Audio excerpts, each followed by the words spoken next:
Recording in progress, and we are live right now into Facebook, or if you're joining us and you happen to see us on YouTube, because that's where it's going to be put to. So welcome to For Frick's Sake Marketing Adventures with Carmel, where I bring you some tips, insights, and some amazing people that we talk to that just really helps you to see how being in business you can actually make it too, because a lot of these people have had the problems that you have or have had, and they can guide you and show you the way through it. We often have an illusion that people in business have to be this perfect everything, that we kind of put the mask out on, that they stand on this pedestal. But as we'll discuss today, I'm sure that's not the case. We've all got stuff going on, and it's how we deal with that. So today I have the amazing Wendy Corner with me, aka the Comm Coach.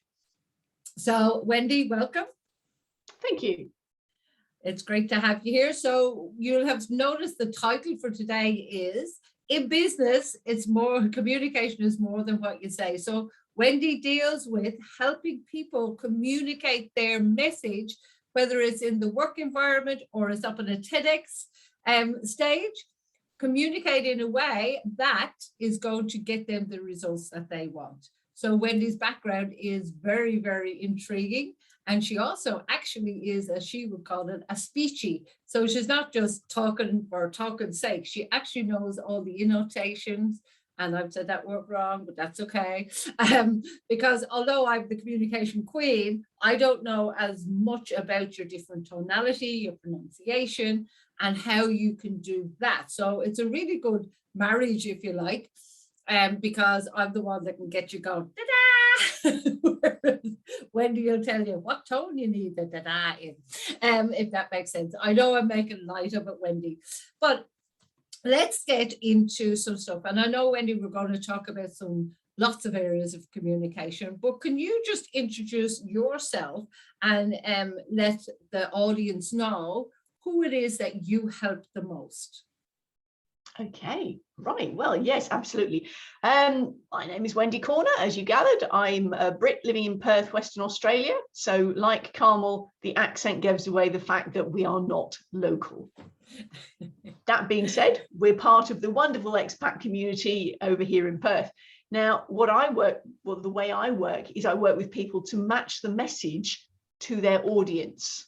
Carmel is great at talking about your avatar, who it is you're talking to, working out who they are and what they're thinking, because it's that language that you're going to be using in your messaging, because that's going to speak to your ideal client. So speaking to them a way they can hear and want to hear, and they're going to go, tell me more, let me in, you get me. And that's where the power of the message comes in. That's the crafting of the message, what you're saying, but then it's how you say it as well. Yeah. So you've got the power of your voice with the vocals, which is what Carmel was alluding to with the tonality and lots of different ways that you can use your voice. And there's also the visuals, using your body language as well, all part and parcel of the whole package. Awesome. And I know, Wendy, that you have actually coached some of the local TEDx speakers here in Perth. So from that kind of experience, because that's amazing, you're able to observe and watch those people up on the stage. What do you find, not just with TEDx, but in general, what do you find are some of the most common mistakes that people make when trying to communicate a message? Well, one of the things particularly I notice here in Australia is the tonality thing that you were alluding to. Now, where I was taught about different tones way back at university in linguistics days in the 80s in the UK, we were introduced to the Bondi lift, because at that time, Neighbours was just starting on the TV, and we had lots of examples of how the tone goes up at the end, because this is how the Aussies yarn. And that's great when you're yarning, but not if you've got a really important point to make, particularly in a call to action, because if you're giving that uptone, it sounds a bit weak and ineffectual, almost apologetic. The face goes with it, it kind of goes up. Whereas actually what you're after is that down tone, that gravitas, that command I've got something important to say. This is worth listening to. This is worth taking action on. All end with a down, a command tone. Yeah. So that's something that's really important. And that's something that I even picked out yesterday in the, last night there was a Tedx UWA, the University of Western Australia did their Tedx salon, which is one of the small intimate groups. And they don't have the outside coaches working with them. They have just the students working with them, with the speakers. And the MC was going up and up and up. I'm going, I'm going to have words with you. So even there, those are the people who are supporting the speakers. They're not necessarily aware of that, taking the step back and being able to observe their own behavior. Absolutely. That's a great point. And I think a lot of it, the communication is unconscious, as you say, when we're yarning, when we're talking, it's like, oh, we get all excited. I know, I don't mean to do it, but I'm quite often an interrupter, because we hear somebody talk, and when you're in that yarning modality, and you go, that gives you an idea, and you start going, oh, wait, I tell you, wait, I tell you. And some of my friends actually accuse me sometimes of being so excited about something that has been around for years. And I go, but I've only just found out about it. But I will have that kind of excitement in my voice. And if you have, I've noticed for me, if I have that kind of excitement in my voice in the wrong place, it can actually make people quite nervous as well. Because you go, oh, wait, I tell you about this new thing I got to learn. They're going, oh my God, she's overwhelming me already. So it can be really, really powerful, but they are habitual. Would you agree? Yes, absolutely. Absolutely. Yeah. And what you're saying there with the excitement, you're bringing people in, you're drawing them in. And when you speak with passion, you tend to speed up. Yes. And if you have a strong accent, I'm not saying you do, if you have a strong accent, it gets stronger. Yes. Now, that's the thing to be very careful of, because you don't want to make your audience work too hard. Yes. If they're having to really go, hang on a minute, what did she say? So again, that's sort of bringing yourself back and being conscious about the speed. But absolutely don't lose the passion, because that's what brings people in. As you said it, you're so right, because I can bring in a lot of Irish isms when I'm so excited. I like that people, and I'll say something, they go, what? And I go, oh, how do I say that in English? As you would know, one of the most common words in Ireland is crack, meaning there is no literal English translation for it, but it means the fun, the atmosphere, like we'd say, the crack was mighty. But if I'm going, oh lads, come on in, the crack's mighty, they'll be like, what are you talking about? Unless they have that knowledge already. I love that. So communication, we had a brief chat earlier. Communication is so important. Like, I cannot stress how important communication is on all levels, in business and personally as well. And we talked about, and I know I sent an email out a few couple of weeks ago, and it was the email that I got the most response from, and we were talking about the topic of burnout. Now, one of the things is that I believe, and it could be just my illusion, and that's okay, is that when we get to that stage of, burnout or overstressed or overwhelmed, whatever language somebody wants to put on it, there's an internal communication that's also going on. So how do you, or give the audience some tips, how do you look at, manage, or address that? Okay, well, there's actually a third level in there as well. There's the internal communication, which is what we speak to ourselves, that sort of internal Q&A, the inner dialogue. And there's also what I call internal communication. Now, that's a word that your audience won't have heard, because I made it up myself. And it's that interface between the thinky part and the feely part. And that's where, very much in Western society, we ignore the perceptions that we have with our body. These are emotions that we don't want to deal with. So we push them down. We sink them into our fascial system, which is the connective tissue within your body. And that's when, over time, you get stiff and sore. And when those emotions are released, then that stiffness, that soreness, that restriction, which also shows up in your voice, by the way, can release. and you can sound far more resonant. In terms of then, yes, the internal Q&A, if you're not giving yourself those soothing, the words that you would say to your best friend. I mean, if you actually verbalize out loud the things that you're telling yourself, yeah, you'd be horrified. You wouldn't wish that on your worst enemy. yeah, exactly. And yet you're saying it to yourself. Yeah. Yeah, it's so true. It's that internal critic, the inner critic. I know you've done a bit, and I've done a bit of work on the different selves. And while it sounds as if there's a big orchestra of people in there, there probably is. But we do quite often, as you say, in Western society, have that inner critic that you're so right. If you say it out loud, you go, oh my God, if somebody heard that out loud in the street, they go, why are you abusing that person? And that's literally that strong. Now, I know you've done a lot of personal development, as have I. I think in any kind of business, if you don't do some personal development, you just wouldn't last at all. And none of it is perfect. But how do you address when you get that internal critic and feeling and that mismatch going? Do you have some strategies that you put in place to assist you? Because the reason I'm asking this and digging so deep is it's not just you. It happens with everyone. Okay, your internal cricket. We have crickets now. Your internal. Oh, if only they'd shut up. Yes. You see what happens when you do things like. But your internal critic may be different in language to my internal critic, but we still have the critic. Everyone has this illusion that that person has it all together, or I wish my life was like that. But if only they knew that everyone has it, the difference is how they deal with it.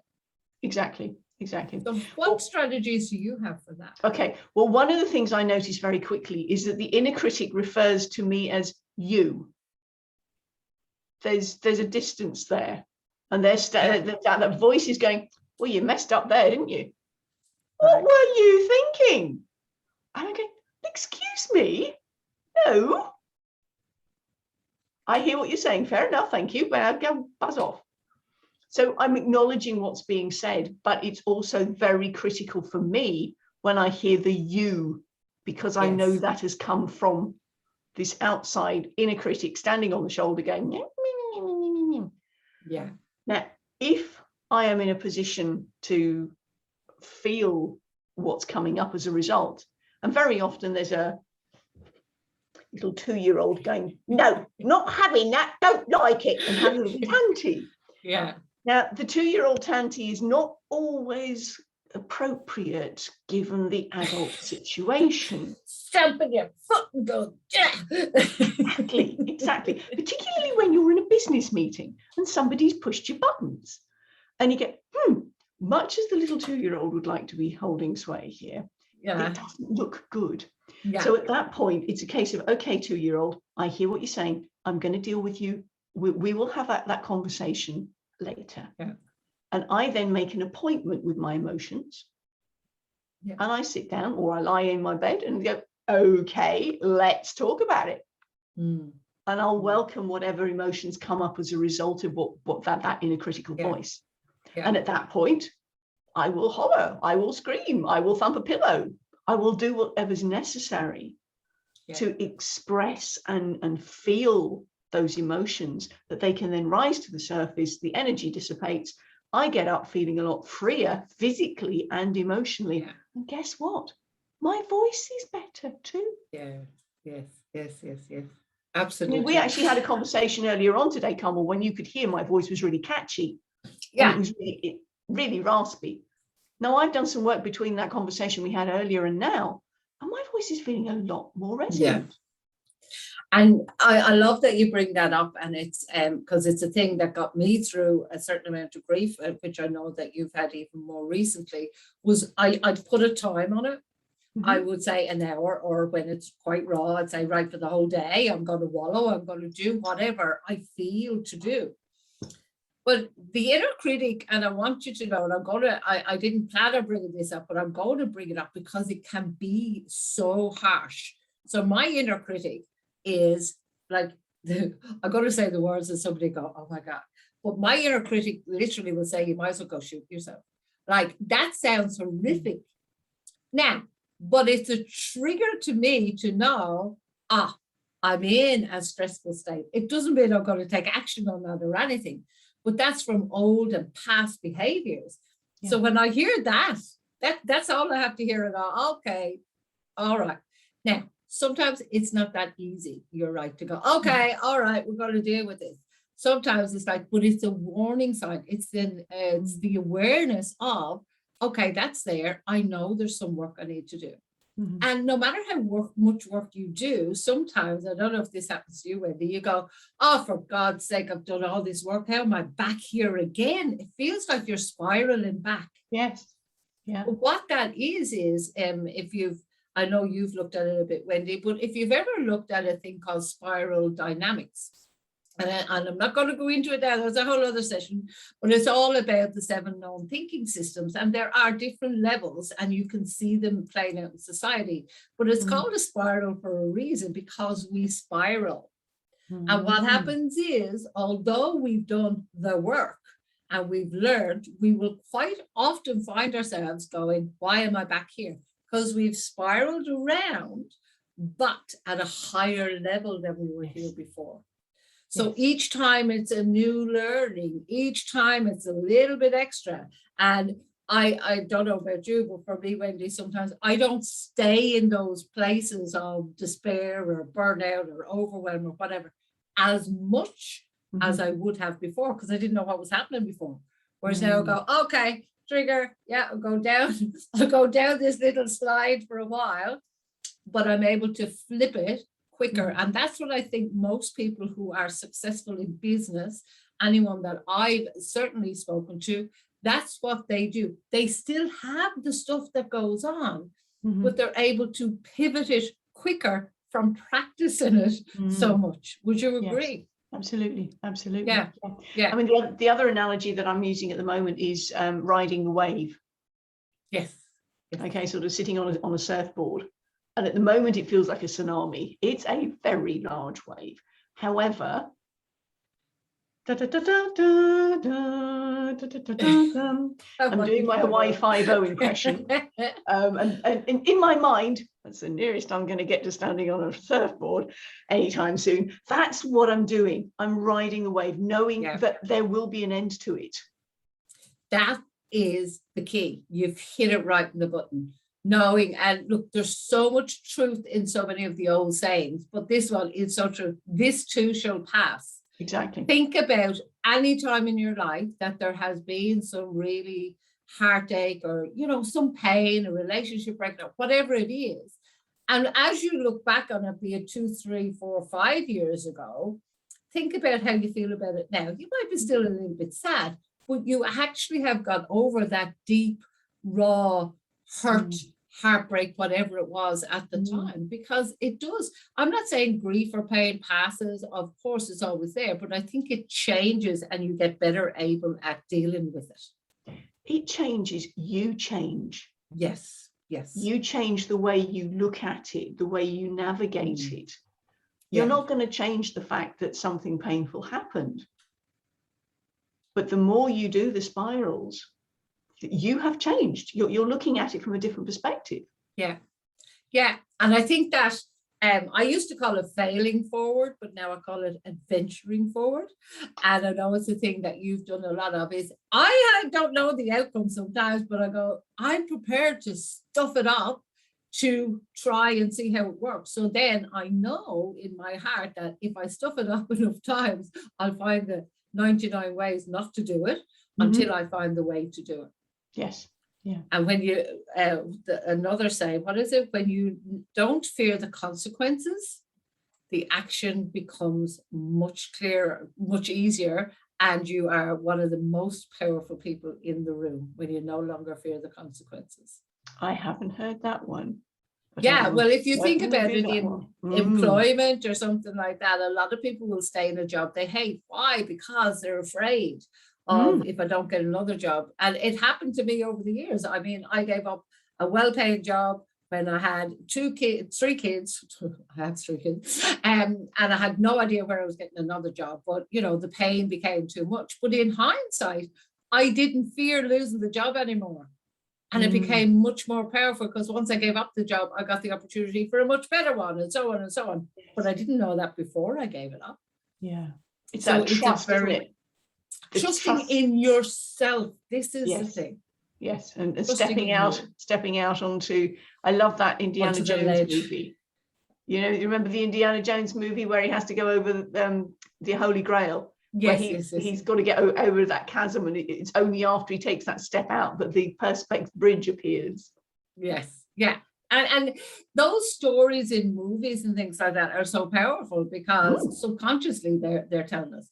So getting back to you and within business. So tell me again, what is success to you within a business? So many people measure success in different ways. What is success to you? Oh, good question. Success for few of me, I'm sure you do. That's why you're sitting there. Success for me is seeing the people that I work with blossoming, going from strength to strength, getting their message out. And one of the things that really amuses me is when people come to me from on LinkedIn, they've done a bot search and they're after a connection, and they've gone, I really enjoyed your TEDx talk. And I go, really? What specifically did you like? I've not done one yet. Oh, so but the point is, I'm the wind beneath their wings, if you will. Yeah. So that's the thing that really sets me going, and I love the success of my clients, seeing them just taking off and making such an impact with their audience, because I'm all about legacy, and the people I work with, one of our values has to be that they're legacy based. Yeah, awesome. So, I know you've been doing a lot of work in your private groups and things like that more recently. And one of the things, as you know, that I'm passionate about, I get very excited about this, so I have to talk slower, is video. But I know you've been making, whether it be live video, but you've been using video a lot as you're training, because I think we have to in this day and age, don't we? Yes, so that we absolutely. Can reach everywhere. Yeah. So what is your perception of how video has changed how we do business now? Well, we're from a generation, second generation of screen people. Okay, give you a little bit of history.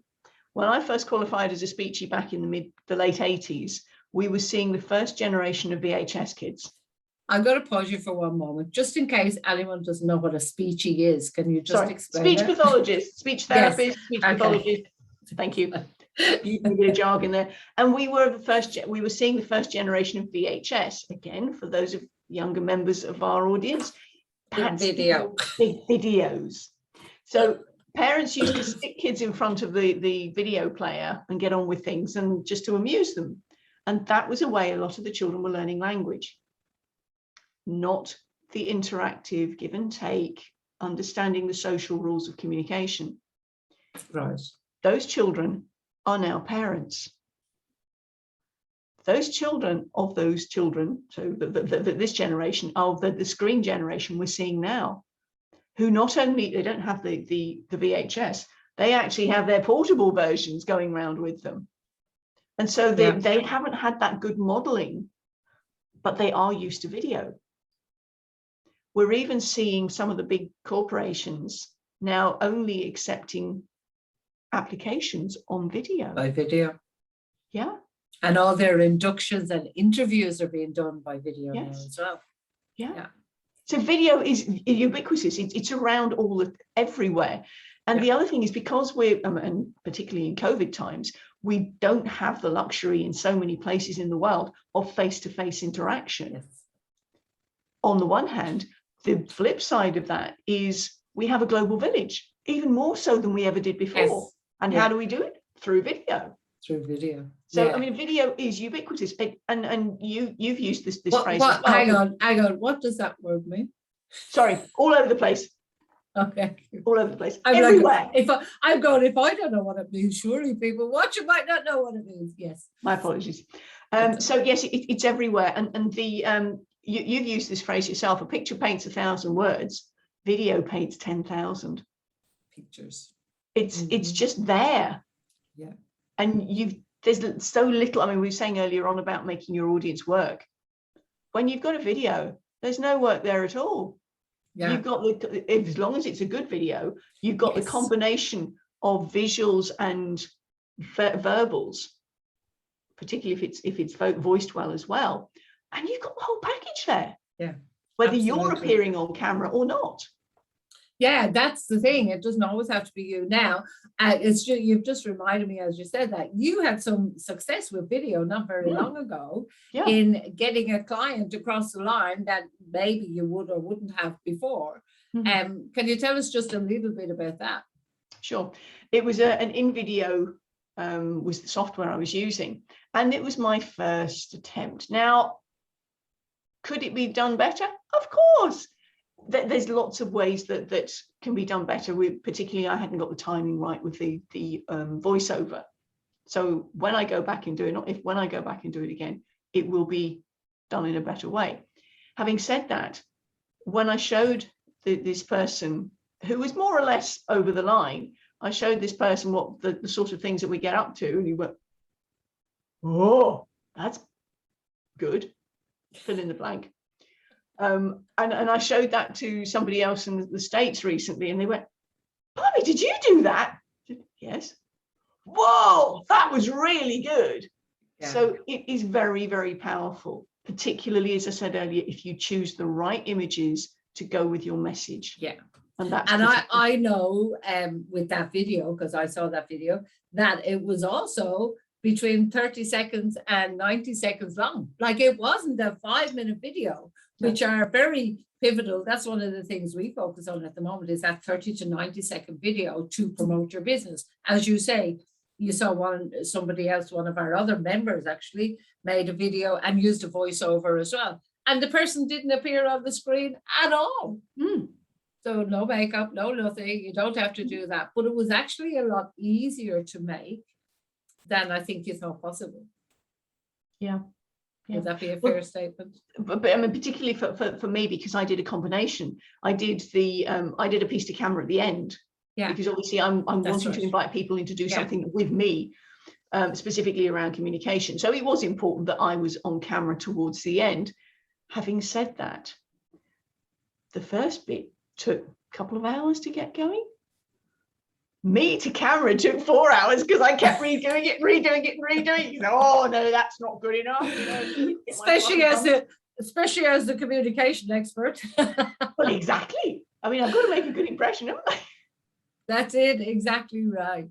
So we have a couple more questions, and thank you so much for hanging out. We've gone play, like, these interviews are always structured in a way to go wherever we need to go in order to share with the audience that they can be inspired, but also to unpack the person behind the business a little bit too. So what's the most spontaneous thing that you've ever done?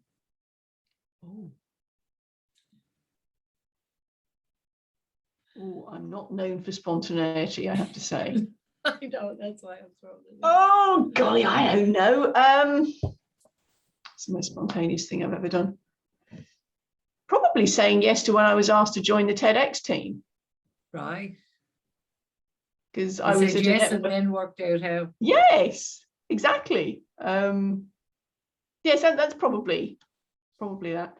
That or the case of when you get a message from your mother saying your father's in hospital, and okay, right, I'm on the next flight out.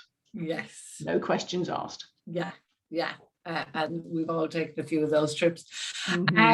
So I'll actually ask you one last question. And for those of you watching, Wendy asked me, was there anything to prepare? And I said, no, we're just going to have a chat. So Wendy has no idea of any of these questions. So I'm going to throw one there that most people go, oh my God. If you were not doing what it is you're doing now, what would you be doing instead?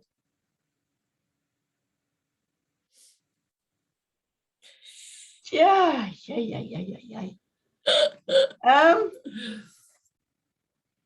have no idea. But if you did have an idea. Well, that was the conversation I had with myself when potentially I might lose my job as a speech therapist. So I then decided to go off and do the massage work, because at that point I had no other qualifications. So I probably would do more of that. Massage work, as in myofascial work. The myofascial stuff, yes, yeah. So if everything, let me rephrase the question.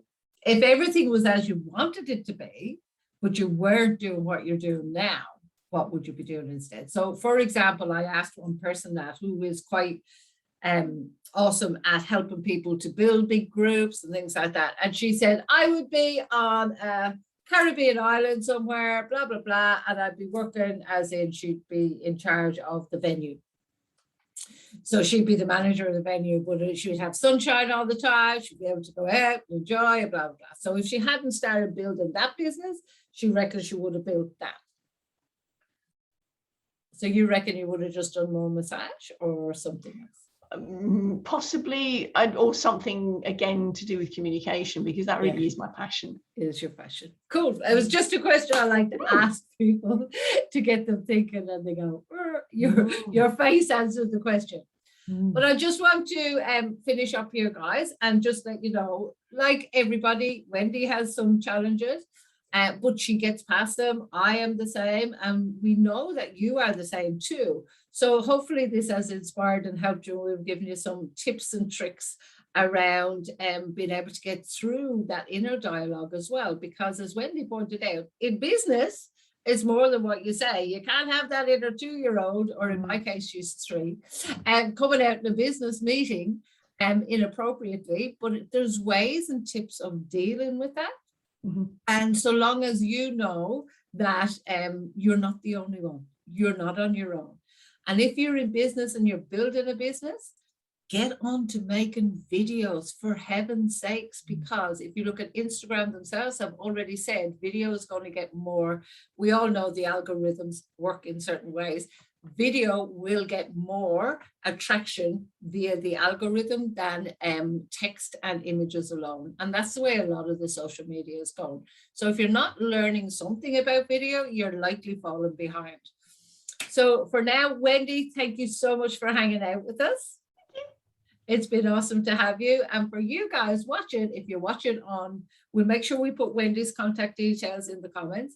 If you're actually watching on social media, then give us a like, give us a comment. We'll get back and we'll answer them. We can't always answer live. If you're watching it on YouTube, do the same, but make sure you click the button and you hit subscribe, because there'll be more of these videos coming up as we go.